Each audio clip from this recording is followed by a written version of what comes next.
You're listening to the Spark Radio Network, internet radio like you've never heard before.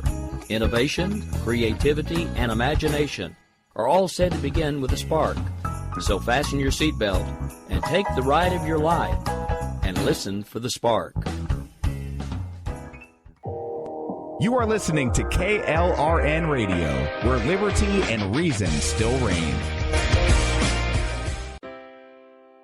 Most writers and radio show hosts know that to connect with your fans, you need to do more than just write books or record the latest podcasts. There are many different elements that go into forming an online platform, but there are also many hidden traps. To make matters worse, solid advice on how to survive the muddy waters is scarce. In the book Hidden Traps, I talk about some of the important issues of working with an online platform, highlighting traps that could put your physical or internet security at risk or be harmful to your reputation. Are your social media posts just links with a few disjointed words, making you look like someone who can't complete a sentence?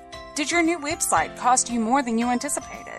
Are you leaking your personal contact details across the web without even knowing it? Then you need Hidden Traps. Hidden Traps is now available in paperback and ebook from a variety of retailers, including Amazon, Barnes & Noble, and Kobo. Visit blackwolfpublications.com for more details.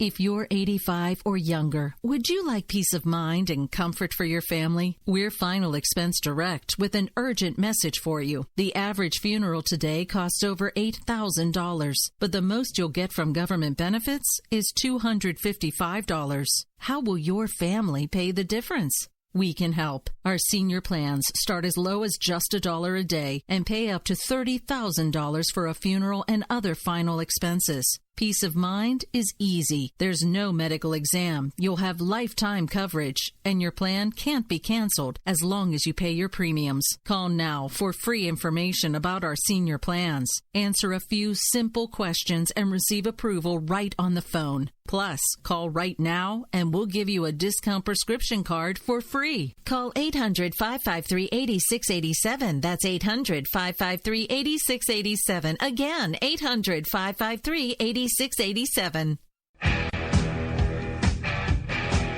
KLRN Radio has advertising rates available. We have rates to fit almost any budget. Contact us at advertising@klrnradio.com.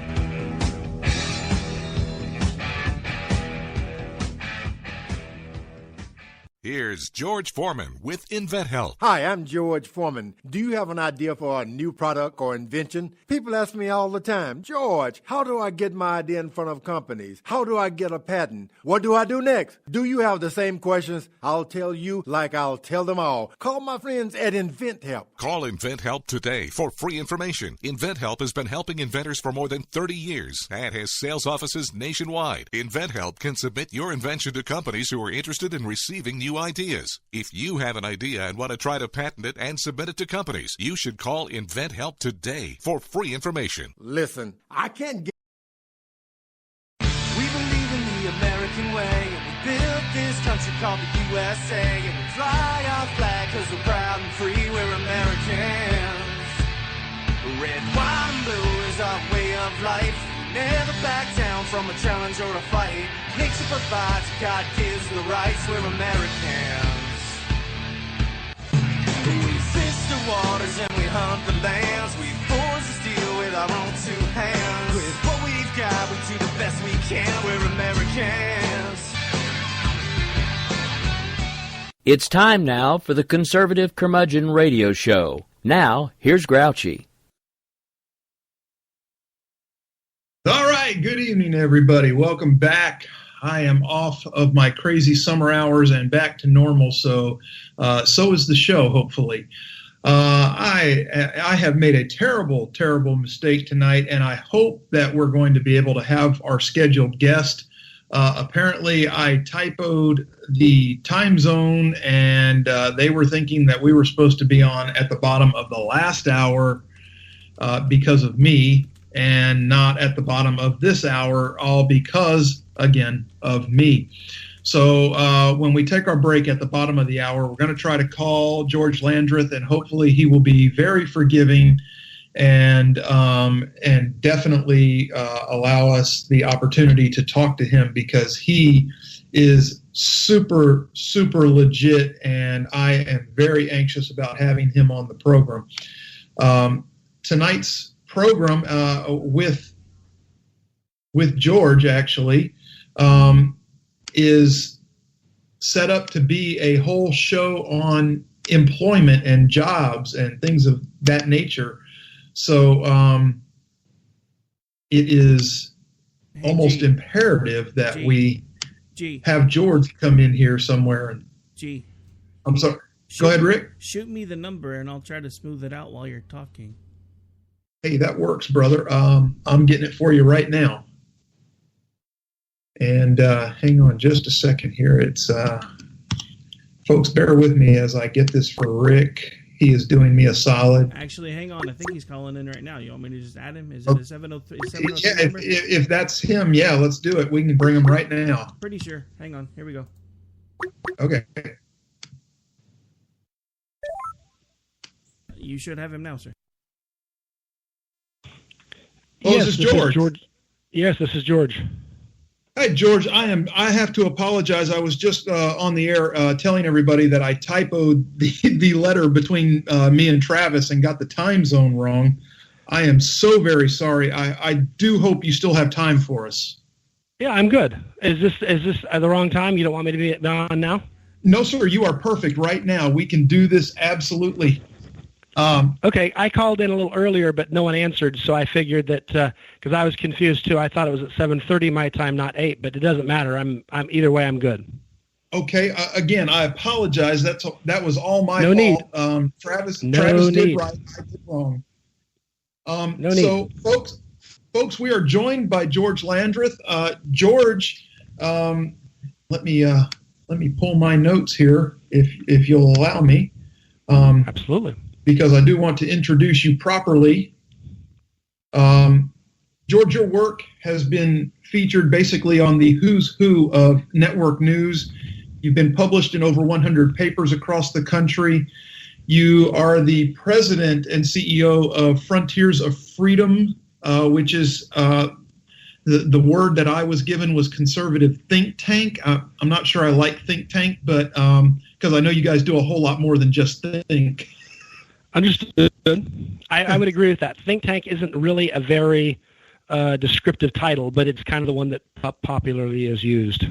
Well, fantastic. Well, I am just pleased as punch to have you with us here. Once I was given the link to the article that we're going to be discussing, and I read it, I felt myself reading this and just writhing on the inside. But I'm gonna let you take over and steer this a little more because you are the expert. So please let's talk about on-campus recruitment and what it's going through and why. Sure.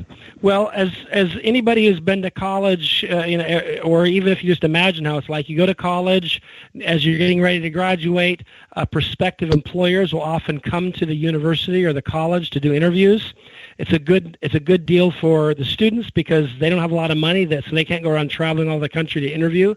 And it's a good deal for the employer because they're looking for qualified people who've expressed an interest in their field. And, for entry-level positions. And so it's kind of a match made in heaven. And so you'd say to yourself, so what could be wrong with this? What could the left possibly see that would be bad about young college students who have finished college getting a job, for example? The answer is there is something wrong with it if you're a lefty. I don't actually believe there's anything wrong with it. I want to make that very clear. But from their perspective, the problem is that because colleges are disproportionately younger people, say under 30, and disproportionately not older people, say over 60 or 50, then it's age discrimination. And so it must be stopped. It should not be allowed. It's wrong. It's pernicious. And the fact that America has allowed this to go on so long is an embarrassment to us. That's their argument. Now, my argument would be this. One, you can be any age and go to college. When I was in college and when I was in graduate school, while I was a little on the younger end of the spectrum, not necessarily the youngest because I was married and had kids, but I was still pretty much within a year or two of most of my classmates, and we were in our 20s. there were people there that were in their 40s and 50s and 60s. And oddly enough, they had no problem getting jobs because the employers thought to themselves, this is great. The person not only has the education we're seeking, but they have actual experience. Whereas that Yahoo George over there, he doesn't actually have any experience yet. All he has is education. And so I would argue that's age discrimination. Because when you expect people to have experience, isn't that just a surrogate for age? Oh my gosh! I mean, this goes. You know, I'm being facetious. I hope you can sense the sarcasm in my voice. It's dripping. But but the bottom line is, if this is what age discrimination is, then it's age discrimination to put jobs online, because we know that younger people are more likely to be connected and online, and that older people are less likely to be. If we want to take it to its logical extreme, we could start looking at what the readership of certain publications are. And if you run an ad in that publication for a position, then obviously you're trying to preclude people who don't fit in that publication's normal, like Mother Jones, for example, tends to be a little younger crowd, than U.S. News and World Report. So imagine a world in which does that make sense? I mean, to me, this is craziness. And they want to put a stop to this because they see it as this pernicious sort of discrimination. Well, I guess my question to that, George, would be, isn't all hiring basically discriminatory in some way anyway? Yeah, I mean, as long as we understand the word. In other words, we think of discrimination as, I don't like X kind of people. Like, I don't like this ethnic group or this religious group. And that's not what we're talking about when you say discrimination. What you are talking about is, for example, I show up with a law degree at the hospital and say, I saw you had an ad for an emergency room nurse. And they say, I'm sorry, Mr. Landreth, you don't meet the qualifications. They've discriminated, meaning they made a decision between me and other applicants because I didn't meet the criteria. Right. That's not bad discrimination. We should all hope that when we go to the emergency room, the nurse there actually is trained in medicine and not in law. But, so, and obviously, so when they're interviewing people, they're looking for people who have generally a certain level of education given the topic. For example, if you want to be an editor in a newspaper, they probably want some sort of English or journalism background, where you have a lot of writing, and so forth. Sure. That's not really out of this. If you want to teach history in high school, it might be good if you actually studied history in college. That's discrimination, right? Because when I walk in and say I'd like to teach, I'd like to teach physics, and they kind of say, well, what's your experience in physics? Well, actually, I don't have any experience in physics. I took a college level course in it once because I had to, and I sought never to take another physics class again after that. Okay, well, thank you. Next, that's discrimination. That's discrimination, but it's not the kind of discrimination we're troubled about. We'd be troubled about if they said, no, Mr. Landreth, you're not qualified because we don't like your kind here. And then you fill in the blank of what my kind might be. Maybe Sure. It's an ethnic group, maybe it's race or religion. That's bad discrimination. But the others, we all discriminate. When I say to you, where do you want to go to dinner tonight? And you, in your mind, think of a restaurant you want to go to. You discriminate against the places you don't want to go. Maybe just because you had it last night for dinner. That's, people, they talk about discriminating tastes. That's what we're talking about. You saying, yeah, that's not going to work for me. Exactly. So, yeah, hiring is all about discrimination as long as we're not talking about the sort of discrimination that in modern society we think is, impermissible, and that tends to be based on race, religion, ethnic background, those sorts of things. Right. So if I'm actually on a campus recruiting and I'm looking for, let's say we're looking for young lawyers or younger lawyers to join a firm, and I come across somebody that's, let's say, 35, finishing up law school. Maybe I think that person has already been in the job place, at least somewhere else, doing something, and understands the work ethic that's going to go into, working their way up the ladder and making junior partner one day and so on and so forth. They may have been a paralegal early in their life and decided they wanted to become a lawyer, so they have more experience. They prepared for trial. They've helped attorneys do things. And so, a paralegal, my first day in the job when I was out of law school, I didn't know much about the practice of law. I was just a good law student. there were paralegals in the firm who knew more about how to do a deposition or how to, file paperwork with the court than I did at the moment. And that's because, so you're exactly right. The fact is, they might find it easier to get work than I did. And for me then to cry that that's discriminatory is silly. What would be discriminatory is if they said, Mr. Landreth, you're 35 years old. We don't want to hire someone that age. Right. That's discrimination. But that's not what we're talking about. Because in college, you can enroll in college and you can be 120 if you want to be. Colleges don't permit you, and there's no rule about attending a college employment fair that said, in many cases, they're open to the public, so you don't have to be a student. But to the extent that some of them do require you to at least be a student, anybody can be a student. Absolutely. So it's not as if, this isn't like the colleges say, yeah, we only want to educate people between the ages of 18 and 25. If you fall outside that age group, we're not interested in having you here. Right. Anybody who's been on a college campus knows there's exceptions. Sure, most of the student body is between 18 and probably 30 or 18 and 28, that decade of their life. But that's not everyone. No, certainly not. I know that from having lived in a household with a single mother who went to school, back to school at the age of 35. So, right. And she probably would have had an advantage. Once she finished up school, she could check off the box of the education she needed for the job, and they'd look at her and say, this is a more mature person. This is a person who is more likely to be a dedicated, hardworking employee because we look at the resume and we see some experience outside of school. Right. And so, she probably gets the job that they passed me over for. So, okay, and I'm okay with that. I mean, I understand competition in the job place. That's all good and healthy. It's great for the economy. Everybody wants the best, and eventually there's a step off somewhere. But who does this hurt, George? If they succeed, who does this hurt? Well, I think basically it hurts a lot of people. It hurts college students because right now, after 8 years of Barack Obama, mostly what they did is accumulate a lot of debt and then graduated and couldn't find jobs. So they moved back in with mom and dad and got a job as a barista, and making coffee. And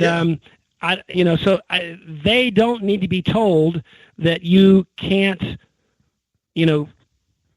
participate in these things, or these things are now illegal. That's not useful to them.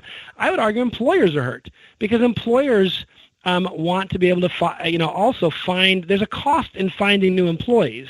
And if they can go, and it's like fishing. Would you go fishing to a place where you were told basically there may or may not be any fish there? Or if someone said, oh yeah, the fish.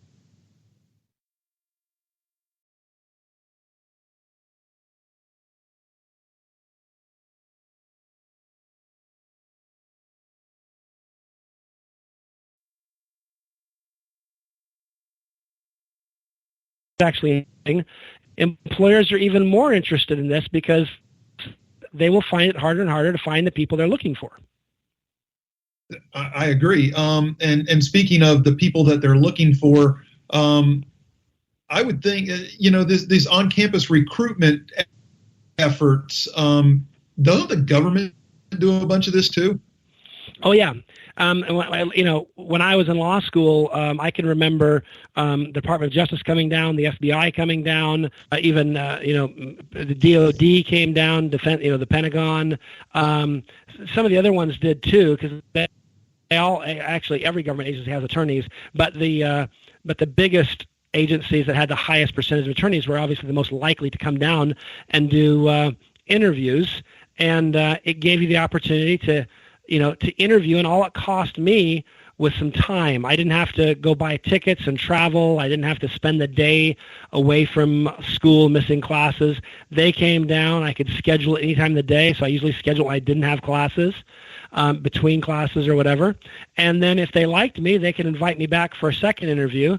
And then generally how it worked was they paid for that one. So if I had to, get on a plane and come visit them, or get in the car and drive any distance, they would take care of paying me mileage and I remember back then that was a big deal. I mean, if I had to drive for 3 hours someplace, that was a tank of gas. that $20, I mean, today that wouldn't necessarily be a showstopper for me, but it was then. I was a young student. I was in law school. I had a wife and 2 kids, and yikes, $20. That was a lot of money. So all of a sudden now I could interview for meaningful jobs at essentially no cost to me other than my time. And I had time. I just didn't have any money. Right. So this is the sort of thing. I mean, it was a godsend. I got a great job out of law school. It paid me well. I was making more money than I imagined possible when I was a kid. I soon turned out it wasn't as much as I thought it would be. It didn't go as far as I thought because, but you know how that goes. But the reality is, I did get a good job right out of college, right out of law school, and it was because of this on-campus recruiting. And the funny thing is, the people in my class who were older than me, they got good jobs too. So it's evidence that there was nobody engaging in actual age discrimination. So this is fantastic. So, I mean, it just seems like common sense, but who would be, I mean, if left politics are trying to shut this down, I mean, what's their end game that you see anyway? I mean, is this trying to make political hay with middle-aged Americans that, they're supposed to feel grateful? I can't imagine. I mean, most parents, if you tell them that, like telling me that this is age discrimination, I laugh at them. And I kind of say to myself, I've got kids graduating from college, and I'm like, I'd like for them to be able to find a job. And if I want to go on college campuses and interview for an entry-level position, I'll do that. But how about my kids? So I don't see how they're ingratiating themselves to anybody except for maybe people who are just angry that someone might have a job. But what it really comes down to is when your orientation is that everybody is hateful and discriminates, then you see it in everything. And you see it when you decided to have pizza tonight versus Chinese. It's obviously because you don't like Asians. And, and since pizza represents something from from Western Europe, you're obviously European centric. And that's, it's just this kind of crazy mentality, which is any distinction is obviously illegitimate. We should, my view is some nights I feel like pizza and some nights I feel like Chinese. And it has nothing to do with my, a proclivity. I mean, I like them both. It's just, but some nights I feel like one over the other. And, but for them, every distinction people make must be illegitimate because we need government to make these choices for us. People can't be trusted to make these choices. It's dangerous. It's why with Obamacare, you don't need a lot of choices on health care. We'll make 1 or 2 for you, and then that's it. And that's because, quite frankly, you're not bright enough to make these choices. If we let you make the choice, you'll make the wrong one anyhow. When that's your viewpoint, it's a sore subject here. Oh yeah, I can imagine. But when that's your orientation, when your orientation is government has all the smart people, and you shouldn't be picking schools for your kids, and you shouldn't be talking about what the curriculum should be for your kids, because we have experts for that, and they're smarter than you. And by the way, you don't really need to run your business. You may be the one that kind of runs it in the day-to-day basis. But the reality is, we need government bureaucrats helping you run your business, making decisions for you, because we just can't trust you. That's essentially the viewpoint. And if that's your outlook on life, then this sounds awesome, because there's lots of decisions that are being made here, like the employer decides which colleges to go to and which ones not to go to. Like an example, if they go to Liberty University in Lynchburg, Virginia, does that mean they're discriminating against people who aren't Baptists because it's a Baptist mostly school? Or if they go to BYU, are they discriminating against anybody who's not a Mormon? Or if they go to Georgetown, are they discriminating against people who aren't Catholic? I mean, do you see my point? This is just... The truth is, you can find you can find Jews and Catholics at BYU. You can find them also at Liberty. The reality is, but if you want to see, discrimination, then you're going to find it everywhere. Because this morning I woke up and I didn't put on a red tie. I put on a yellow tie. I discriminated. Why is that? There must be something dark about that. We need a government agency to come in and make sure that my color of selection is not indicative of some deeper, darker malignancy. And that's the problem. I think every American, I don't know any Americans who oppose discrimination in the sense that it's the bad thing, meaning if you said, I don't want to hire him because he doesn't have the same skin color as me, or I don't want to hire him because his accent is different than mine, or I don't want to hire him because he goes to church at this church and I don't like that church. Right. I don't know anybody thinks that's a good way to run a business and that that's a good way to run a society, but that's not what we're talking about here. No, absolutely not. So have any of these cases been successful yet? That's my curiosity. Not yet. They're kind of just starting. That's why I jumped on this early on, is because my experience is that if you let something get a foothold, a toehold, it can fight back viciously and establish itself as legitimate just because it's been around for a while. So what you have basically is some new this is kind of a new theory. It's a new theory that people kind of, Equal Employment Opportunity Commission or Equal Opportunity Employment Commission is looking at, and so these are. It's kind of in its infancy, and my hope is by highlighting the absolute absurdity of it, that Americans will put their foot down before they let this kind of craziness get a foothold. Now, because the Equal Opportunity Employment Commission being the one doing the looking into this, would they in turn ultimately answer to DOJ on this? Well, eventually, yeah. I mean, some of these things they have certain, autonomy. Usually, commissions have a certain level of autonomy, right?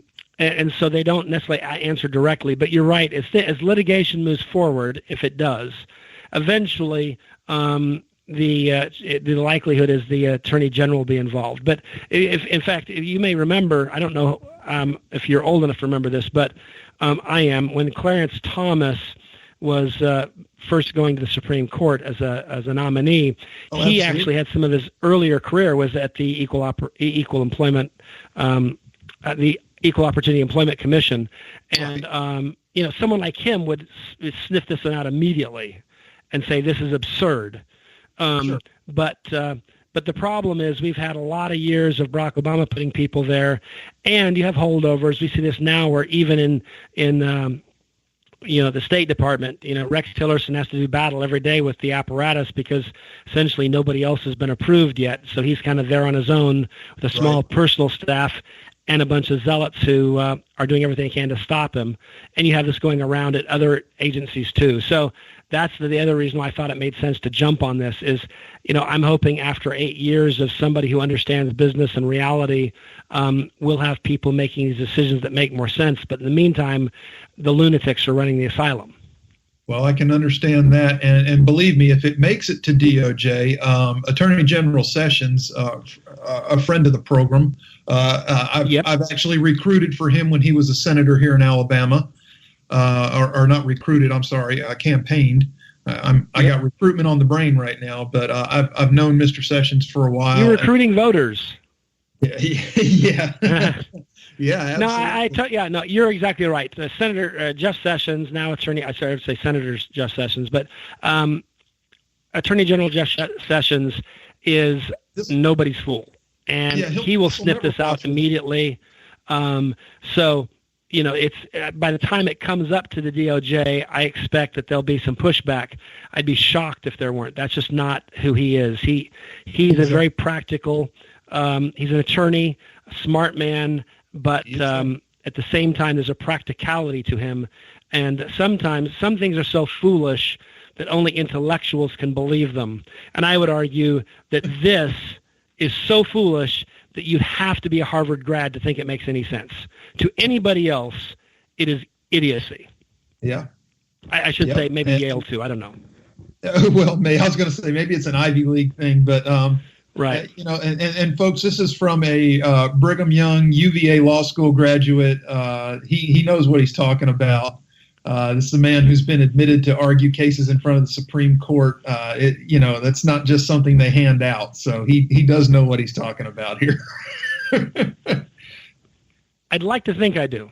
Oh, but it is interesting to me, though. We live in a world in which often, I'm surprised at how often, when I'm talking to somebody from the other side, that they believe things that are just make my head want to explode in terms of kind of how idiotic it is. And this is the perfect example. Yeah. That college recruiting is age discrimination. Because if that's age discrimination, virtually everything is. You could shut down every online employment site, monster jobs, all these things. It's all illegal. It's all pernicious. We got to stop it right now. And I'm not obviously advocating for that. I'm trying to, show the absurdity of this whole argument. We know what discrimination looks like, and it involves someone saying, "I don't want to hire you because you're not the right color, you're not the right religion, you're too old, you're too young," whatever it is. That's not what they're doing here. They're just going on college campuses to find entry-level people who've just completed a degree in a topic that would suggest they're prepared to enter the workforce and work for them. I fail to see how that's a problem. Yeah. I really do. And is it really a better world in which these people continue to have huge student debts but no jobs? Well, I mean, that comes with getting the 17th century women's studies degrees too. So that's a fair point. Absolutely. If you're studying Renaissance feminist poetry, you might only be in a position to be a barista, but a ton of people are still getting regular degrees, and they're studying useful topics, and even they are unemployed. Fortunately, we see the economy turning around, and we see wages starting to go up. So a lot of this can end, but the bottom line is, I don't see how it's a better world where you're a youngster and you believe that your best option is to move to mom and dad's basement and to get a job making coffee. After 4 years of education. My hope is you can get a real job and start doing things and work your way up. I realize an entry-level job with or without a college education is not necessarily going to, get you a mansion on the hill and a lot of fancy sports cars, but it gets you started out towards the American dream if you learn how to work hard. Absolutely, but I was going to say to your point about the sports car and the mansion on the hill, isn't also that part of the problem of this upcoming generation that wants this instant gratification? And I mean, I'm not saying all of them. I'm not saying all. Oh of no, them. I think you're right though.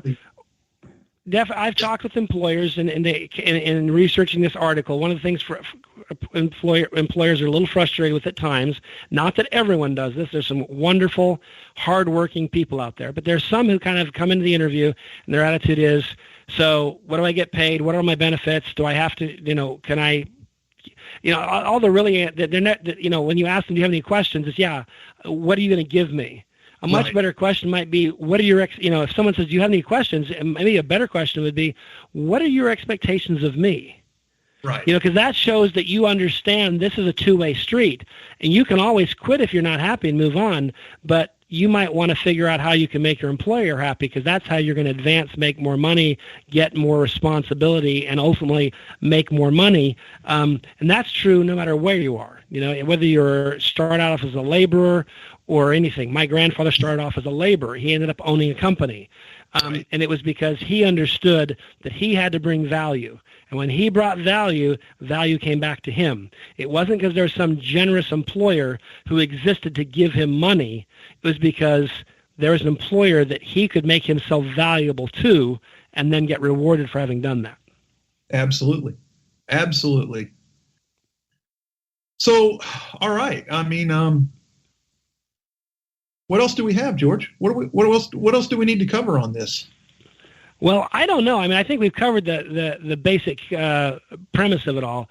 But, just so people understand, it's not an insignificant, government data says that 13% of all graduates from American campuses are over the age of 40. So it's not as if there's just like 2 or 3 of them out there. It's a pretty large number, and they benefit from this on-campus recruiting as well.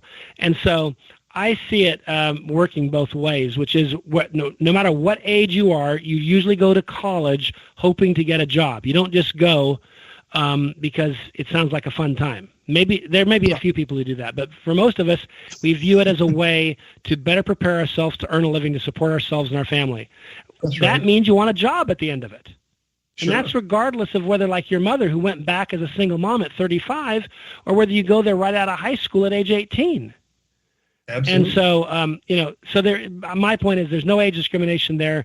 We need to get, let's stop trying to create problems and pretend problems. This is actually a good thing. On-campus recruiting benefits anybody who wants to get a job, and it benefits employers who want to find people who want jobs. So it's a win-win. And the taxpayer benefits, because the more people are employed, the less government benefits are being paid out, and the more taxes that are being collected. So you win twice, because you're not sending them a check, and instead now they're sending you a check. So everybody wins when people have jobs. I don't see how there's a problem in this, and yet somebody out there, some liberal, is upset because people are happy and getting jobs. That's my lesson in life, is liberals spend their time looking and say, if people are smiling, there's got to be something wrong. Because they're happy, and we got to stop that. I understand that completely. They don't call me a conservative curmudgeon for nothing. So, it got so cold here last winter, I saw the liberals with hands in their own pockets. So, yeah. That's a sight to behold sometimes. It is. It's not the usual order of things. Well, George, this has been great. I appreciate you actually spending the overage of time with us. I don't want to monopolize your evening, but we could carry on forever probably, but do us a favor, George. Tell people where they can actually find more of your work, because you definitely have a unique way of presenting things in a kind of a point blank factual method, which I happen to absolutely love. Fair enough. Well, on Twitter, it's just at George Landreth, and that's Landreth is Landrith. You can go to our website, Frontiers of Freedom, which is actually just FF, like frontiersfreedom.org. 2 Fs and then .org. So it couldn't be much simpler. That's pretty simple. Folks, his name is George Landreth, and like I said, George, thank you for being with us tonight. We're probably about 10 minutes past where the commercial break's supposed to be, but Mr. Producer is going to live with it, and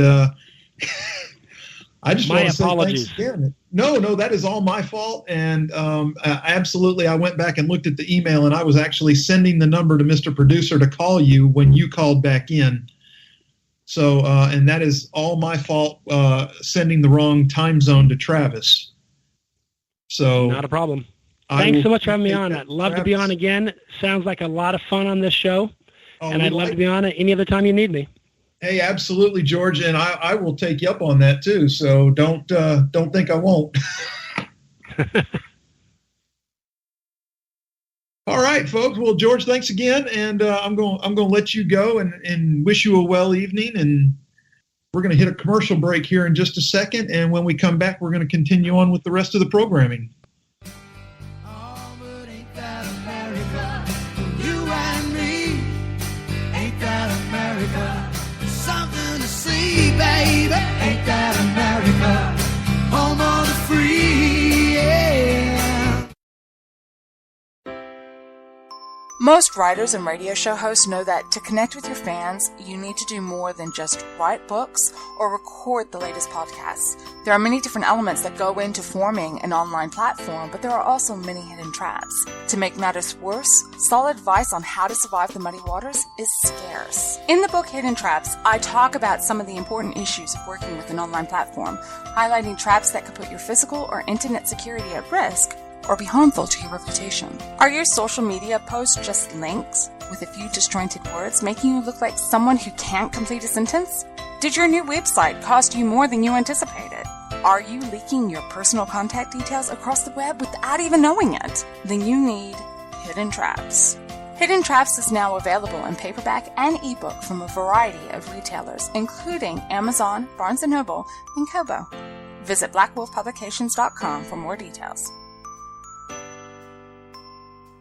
If you're 85 or younger, would you like peace of mind and comfort for your family? We're Final Expense Direct with an urgent message for you. The average funeral today costs over $8,000, but the most you'll get from government benefits is $255. How will your family pay the difference? We can help. Our senior plans start as low as just $1 a day and pay up to $30,000 for a funeral and other final expenses. Peace of mind is easy. There's no medical exam. You'll have lifetime coverage, and your plan can't be canceled as long as you pay your premiums. Call now for free information about our senior plans. Answer a few simple questions and receive approval right on the phone. Plus, call right now and we'll give you a discount prescription card for free. Call 800-553-8687. That's 800-553-8687. Again, 800-553-8687. Here's George Foreman with InventHelp. Hi, I'm George Foreman. Do you have an idea for a new product or invention? People ask me all the time, George, how do I get my idea in front of companies? How do I get a patent? What do I do next? Do you have the same questions? I'll tell you like I'll tell them all. Call my friends at InventHelp. Call InventHelp today for free information. InventHelp has been helping inventors for more than 30 years and has sales offices nationwide. InventHelp can submit your invention to companies who are interested in receiving new ideas. If you have an idea and want to try to patent it and submit it to companies, you should call InventHelp today for free information. Listen, I can't guarantee a company will be interested in your idea, but I believe every inventor deserves the opportunity to step into the ring and take their best shot. Put InventHelp in your corner. To get your free inventor's information, call 1-800-353-6490. That's 1-800-353-6490. Again, 1-800-353-6490. You and me, ain't that America? Something to see, baby. All right, welcome back. Had a lot of fun with George Landreth from the Frontiers of Freedom Foundation, and talking about employment and on-campus recruiting. Definitely worth checking out. His original article appeared in June, actually. I'm just a little late on the pickup, and it was in Newsmax where it was published.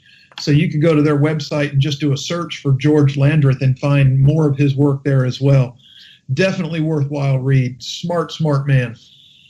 So anyway, I promised you tonight was going to be an employment show, and an employment show it shall continue to be. We're going to talk jobs report for July, where we expected 189,000 jobs, and we added 209,000 jobs. Not bad at all. Unemployment rate dipped to a 16-year low of 4.3%. It wasn't. Hang on a second. I have a question. Are those the finagled numbers, or are those the U6 numbers? Because we like to use the U6 numbers. Those are the finagled numbers. I hadn't got to the U6 part yet. I'm just checking. Yeah. We all know the numbers are finagled. So, even the U6 isn't a true representation, but it's closer. It's closer. So, they said it was a good report, but it wasn't, it wasn't fantastic. It was just good. The reasoning behind it is because wages are rising a little slower than they would like to see with the number of jobs being added. Where were the jobs added? Leisure and hospitality added 62,000, or nearly 1/3 of all the jobs created. And that industry was led by restaurants, and as you can imagine, most of those are part-time. We still have this hitch with the Affordable Care Act and what constitutes full-time employment. And this is something the left has done to handcuff the right in future endeavors to try to change the laws. We would love to have more people working, quote unquote, full time, but with what they've done, it's just not going to happen. So, here's what we have. Let's see. Retail hiring, which has slowed this year amid mass department store closings, increased for the first time since January by 900 net employees. General merchandise stores such as Walmart, Target, et cetera, that sell a variety of products hired an additional 4,200 workers. Wage growth, like I mentioned, they said was sluggish in July with an average hourly earnings increase of 0.3% month on month and 2.5% year on year, which, 2.5% year on year isn't bad. When the expectation was set to be 2.4%, you come in at 2.5, you beat the street, you get a little bit. The 0.3 was pretty much as expected. So in theory, wages should be growing at a faster pace than this because the low unemployment rate suggests that the supply of workers available for hire is limited. But the fact is, it's not. It's not. We have so many people that are outside of the labor force that just aren't coming back. And that is going to skew the numbers. And that's just how it's going to be for a little while, thanks to President Obama. And we're going to cover here what was one of the big things that Obama, that the country looked for Obama to do. He was supposed to be the great hope to level the playing field. Allegedly, that was, it was never really unlevel, but he was going to, quote unquote, level the playing field between Black Americans and white Americans and brown Americans and Asian Americans and American Americans.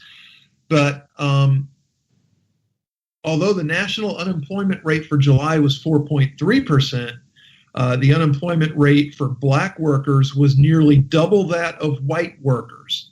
But it was also at a rate for Black Americans not seen since December of 2000, according to data from the Bureau of Labor Statistics. The June unemployment rate for Black Americans was 7.1%. This is a number that was never seen in the 8 years of the Obama administration. Never seen. The closest it came to 7.1% during the Obama years in office was 8%. That's right, 8% was the lowest, and that was right at the very end of Obama's tenure. So we kind of knew that Obama was on the way out and things were already starting to take a hopeful turn. Or at least that's the way I see it.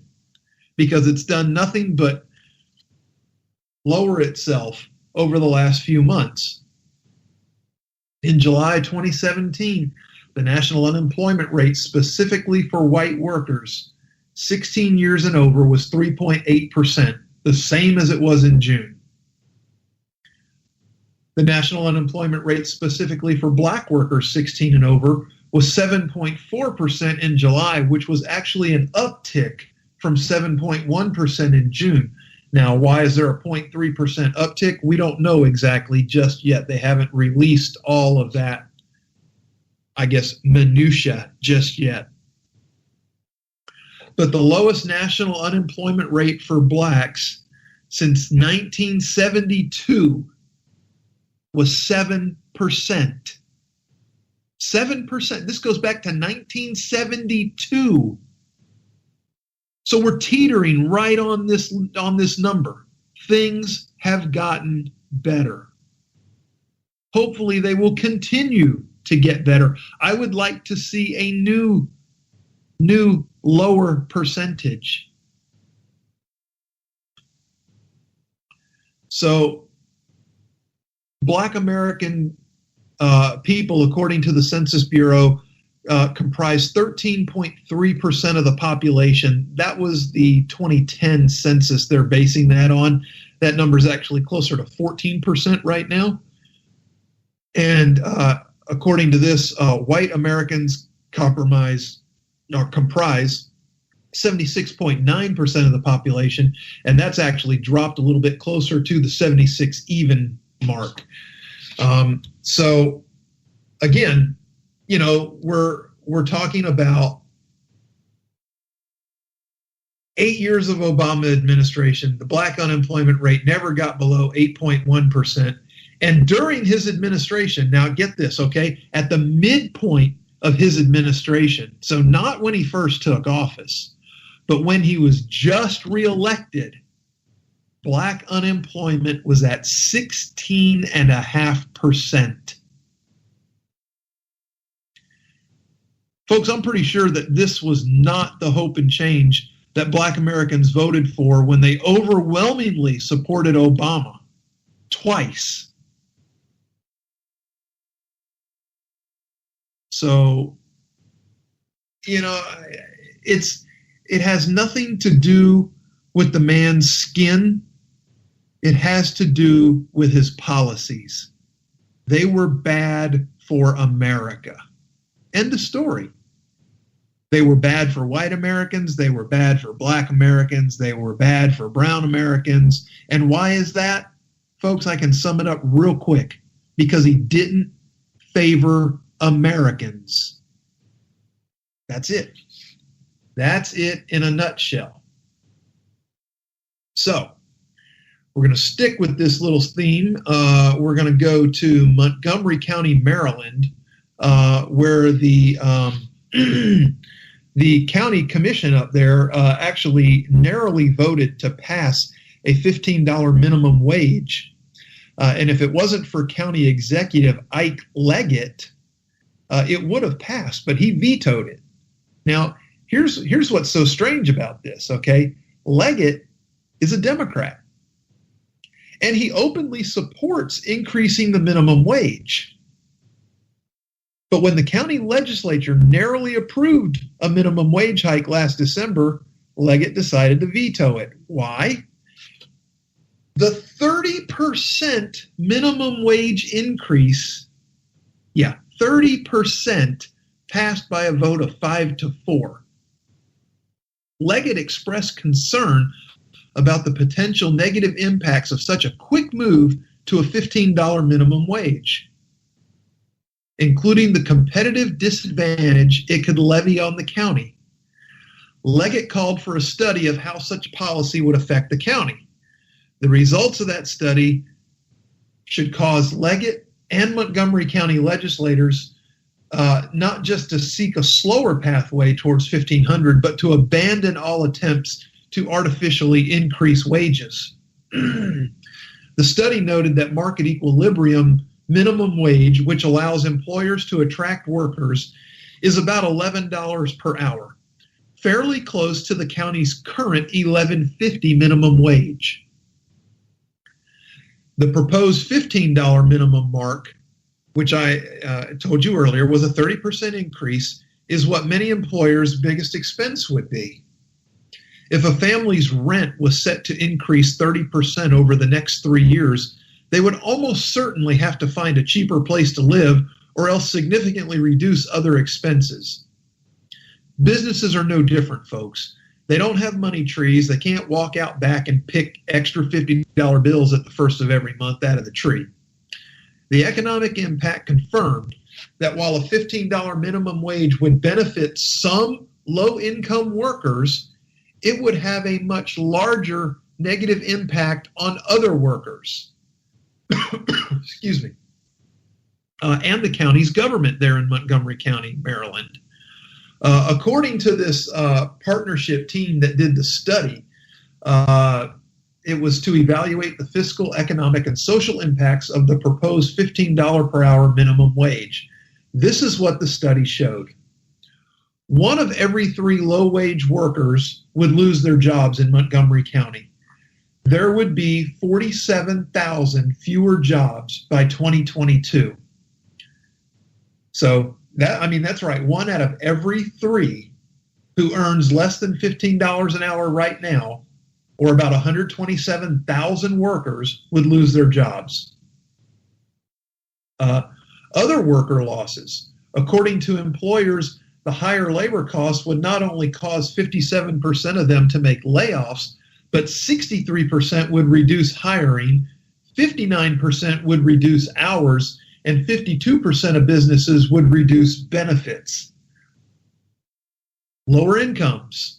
Even after accounting for higher incomes for a majority of low-wage workers, the substantial job losses would lead to a net $400 million decline in income in 2022 and $1.8 billion over the 2018-2022 period. That's a lot of cash. Lower county revenues. Because lower incomes would reduce county revenues by about $9 million per year or $41 million over the 4-year period. Higher county costs would come in employment costs would rise by about $2.5 million per year or $10 million over the 4-year period. And the county would face higher costs for contractors and nonprofit social service providers. Welfare costs would likely rise. The report noted that workers who received a higher $15 wage would still be eligible for the county's social services, and newly unemployed workers would presumably require more in social services. Montgomery County already provides some of the most generous welfare benefits in the nation and is the only county to provide an earned income tax credit that serves to increase low-income workers' wages as a county. Many businesses indicated that the proposed minimum wage increase would cause them to move outside of Montgomery County or cease operations altogether. This would leave even fewer jobs for low-wage workers. They also talked about shifting to automation. Higher employment costs could cause businesses to substitute away from more expensive, low-skilled labor and toward automation and other capital investments. And this is very true. We're seeing this in McDonald's all across the country.